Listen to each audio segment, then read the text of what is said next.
Welcome to The Explainer. Today, we are diving into one of the biggest questions there is. How are we made? I mean, really, how do we go from a tiny biological blueprint to the complex, thinking, feeling people we are right now? Let's trace that path together. It's a huge question, right? How did we become who we are?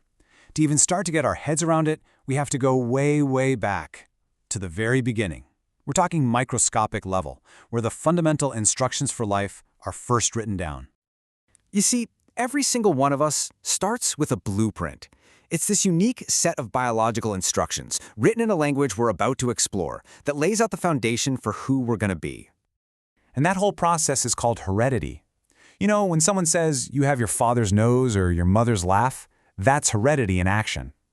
The first person to really study this systematically was Gregor Mendel, who, thanks to his work with pea plants, is now known as the father of modern genetics. Okay, so let's use an analogy. Imagine your entire genetic code is a massive, multi-volume instruction manual for building you, while chromosomes are the individual books in that library. We have 46 of them in total, neatly organized into 23 pairs in almost every cell in our body. So if the chromosomes are the books, what's the text written inside them? That would be DNA. This incredible, twisting double helix molecule is the actual script of life itself, packed super tightly into each and every one of those chromosomes. And to take the analogy one step further, if DNA is the script, then genes are the individual sentences.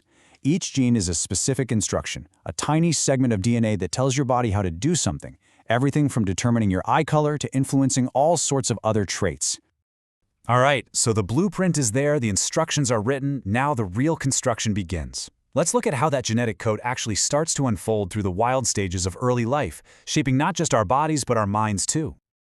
The psychologist Erik Erikson had this brilliant idea that our development is a series of social and emotional challenges.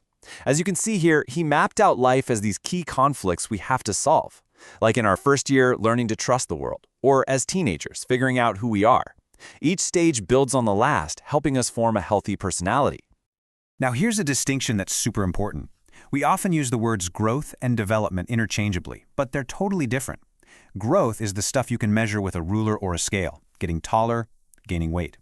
But development, that's the interchange. It's about becoming more complex in how we think, feel, and connect with others. And that's a process that never really stops. So, what's in the driver's seat for this whole incredible journey? Well, that would be the brain. This is the control center, the headquarters, that directs literally everything we are and everything we do. And just try to wrap your head around this number for a second. 10 billion. That's the approximate number of neurons or nerve cells packed inside your skull. That is more than the number of people on planet Earth. It gives you a sense of the absolutely immense processing power we're all walking around with. And what does all that power do? Well, everything. Your brain is the ultimate multitasker. It's managing your thoughts and memories, regulating your emotions, coordinating your movements, and processing everything you see, hear, and touch, all while making sure you don't forget to breathe. It is, without a doubt, running the entire show. Of course, the brain isn't working alone. It's the command center of the central nervous system. And the spinal cord, that's its main information superhighway, shooting messages back and forth between your brain and the rest of your body at lightning speed. Okay, so we've talked about the biological hardware. Now let's switch gears and look at the software. That intricate, messy, and absolutely fascinating world of our thoughts, our personality, and our mental health. So what is personality, really? It's not just one thing. It's the whole package. It's that unique and pretty consistent pattern of how we behave, think, and feel that makes you, you, and me, me. It's the sum of all our parts, all integrated together. Now, to protect that personality, our minds have some pretty clever tricks up their sleeves. Sigmund Freud called them defense mechanisms. These are basically unconscious strategies our mind uses to protect us from feeling anxious. For example, projection. That's when you take a feeling or a fault you don't like in yourself, and instead you see it everywhere in other people. But what happens when our mental software, our mental processes, face a really severe disruption? A condition like schizophrenia, for example, can fundamentally change how a person experiences reality, impacting their thoughts, their feelings, and their very connection to the world around them. And that brings us to something that every single human being experiences, dealing with pressure and challenges. So let's talk about stress, what it is, and how we can find our way back to a sense of balance. First off, it's really important to know that stress isn't just being busy.